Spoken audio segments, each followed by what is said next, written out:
I have a problem with empty jars. Anyway.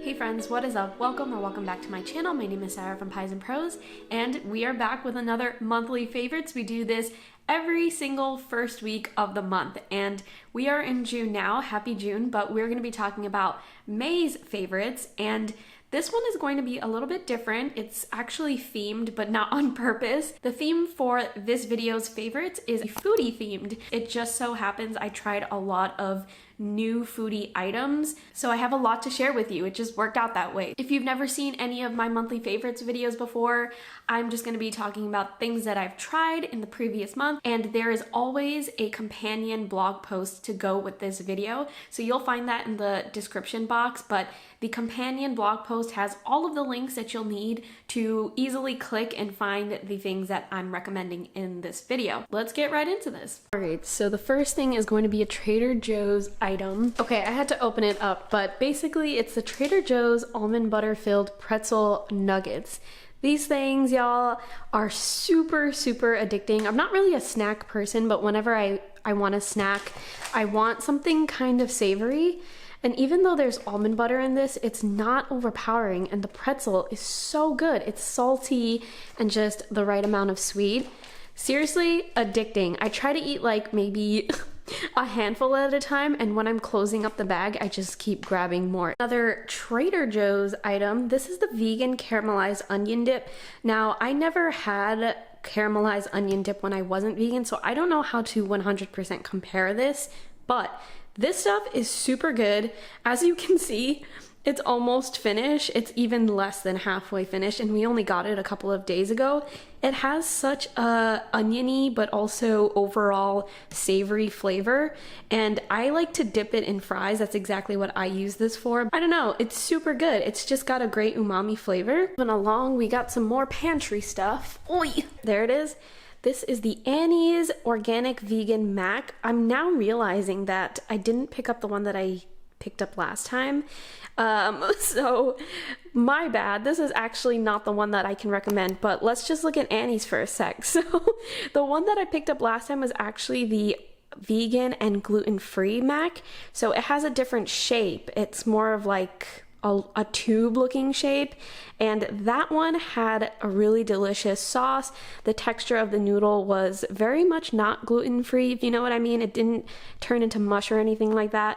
I'm seeing that this one has a pumpkin and sweet potato sauce. I don't know if this one is going to be one that I love more than the vegan and gluten-free one. Oops, my bad. I'm totally now noticing this. Wow. Okay, but definitely try the gluten-free vegan mac. Very impressive for a vegan and gluten-free one. I'll let you know about this one. You know what? Check my Instagram. I'll most likely review it there. Y'all don't judge me. I have this really... I don't know. I didn't know what to do with this drawer because it's so narrow, and so now it's now my hoarder's drawer, and I just put a bunch of empty jars in there. I have a problem with empty jars. Anyway, went in there to show you that I kept this jar. It is the Brin's Blueberry Sumac. It's like a jam or a spread, as they call it. And I kept the jar because you never know. You never know if you're going to need it. But this jam was super good. I actually found it at a gift shop in Queens, New York. Shout out to Lockwood Gift, but it is so good. It had like a super strong blueberry flavor, which I personally love. I love blueberry jams. It sounds weird to say, like artificial blueberry is good, but sometimes you want that really amplified flavor, and this had that without being artificial. It was just smashed blueberries, had the sumac in it, and I think sumac gives it like a lemony kind of flavor, but it didn't taste like lemon. It just gave it a bright flavor. And this mixed with Kite Hill cream cheese on a bagel. You need to try it. Try it, give it a try. Let me know what you think. I don't know if you'll be able to find this easily. I will do my best to link that in the blog post, but yeah. Now the story with this toaster, I told this story on my Instagram. Basically, when I moved into the house, I needed a toaster. I was using a really old pan, as my toaster, and it was just getting horrible. So decided I wanted a toaster, but I wanted something really cute and retro. And y'all, Smeg toasters, they're gorgeous, but they're $200. I cannot validate spending $200 on a toaster. So instead, I added this to my housewarming registry, and a friend got it for me. Thank you to that friend. And it's cute, it's retro, it has that same vibe as a Smeg toaster, but at a fraction of the price, seriously. And it has these knobs, some are pre-loaded, but also it has this knob. And as you can see, it goes up to 6.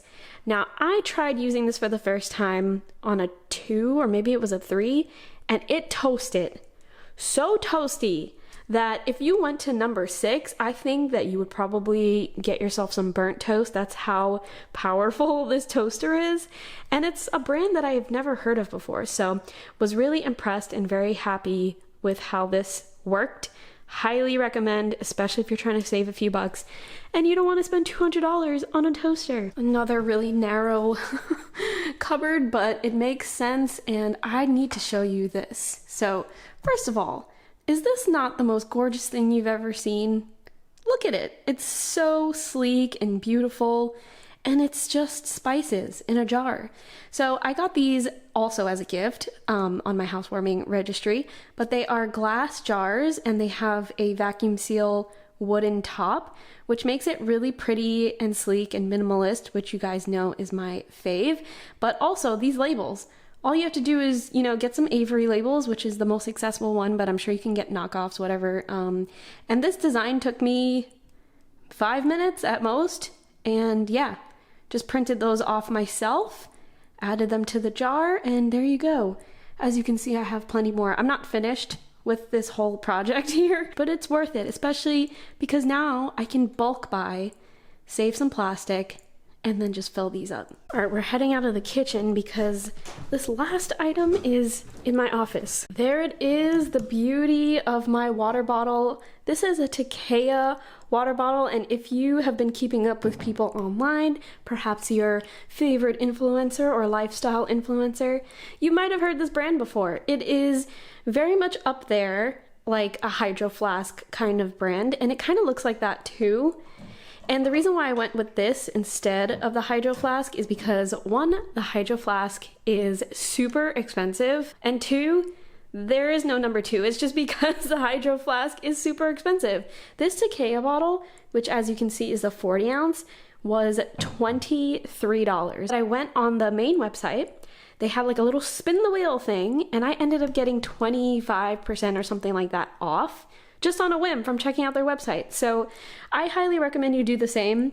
This bottle is huge, it's gorgeous, it's high quality, and I have left water in here like overnight on a 90-degree day, and I opened it up the next day and it was still cold. I didn't put it in the fridge or anything. So that goes to show it's still super high quality and you save some money. So give it a try. So this favorite is actually a recipe. I was really craving something sweet, which is not common for me, but usually when I am craving something, I want chocolate chip cookies and I want it fast. I don't want to spend the whole day in the kitchen creating the perfect chocolate chip cookie. I just want a really good, solid, and simple recipe. And so Chris and Jasmine over at Sweet Simple Vegan created a chocolate chip skillet cookie recipe, which makes it super easy. You throw a bunch of ingredients together into a skillet and then bake it and it's done. I have to recommend it here. The recipe came out so good. You're gonna see some footage of the first time that I tried this cookie recipe out.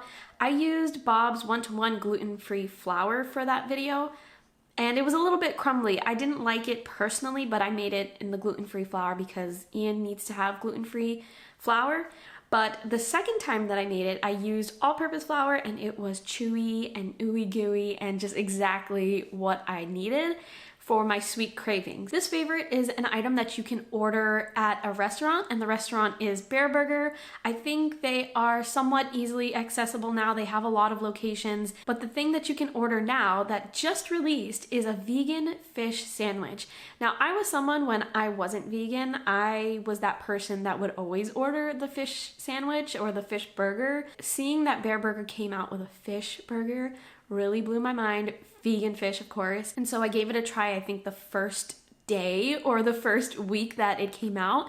And I'm telling you, it's super, super impressive. Not only does it look like a fish burger, but it has that flaky kind of texture. It has like the mixed veggies that are sort of incorporated in the patty. It tasted like a fish burger. I was seriously impressed. And the toppings that they put on it as well, perfect, spot on, exactly what I remember a fish burger being like. Of course, it didn't taste super, super fishy. The brand that they collaborated with, I believe, is called Good Catch, and they are very well known for making like a really good vegan tuna. But yeah, overall, really, really great sandwich. This item is sort of like a not necessary item, but it does come in handy, especially if you are a meal prepper. And it is the Hungry Root Bell Pepper Onion Saute Mix. So it's basically just a plastic, I know that sucks, but it's a container of pre-chopped and pre-washed bell peppers and onions. And so I meal prep for Ian. I have to make his breakfast for 5 days straight, and it's usually a tofu scramble. So having this pre-made container of chopped veggies is super, super helpful for me to just throw into his tofu scramble without me spending a lot of time meal prepping in the kitchen, which sometimes I can be in the kitchen for a very long time doing that. It's really an extra, it's not necessary, it's not something essential, and the plastic isn't so great, but it really comes in handy if you are in a pinch, if you need to get things done really quickly and maybe do it every once in a while. I will say Hungry Root is a great plant-based sort of grocery service brand, meal prepping service brand, and I've done a review on them before in the past, but this was way back before all their different rebrands. I will link that review in the companion blog post if you're interested, but just know that it's a little bit outdated. Overall, still over the years, I highly recommend Hungry Root for sure. So that is all for this month's monthly favorites, or last month's. I always feel weird saying this month when it's actually last month. Anyway, that is all for this video. I hope you liked it. I hope some of these things that I recommended are interesting to you. Let me know in the comments if they are. And also leave your recommendations in the comments. I would love to try out whatever it is that you've been enjoying, and maybe I will add it into my future monthly favorites videos. But that is all for this week. Thank you so much for watching, and I will talk to you next week.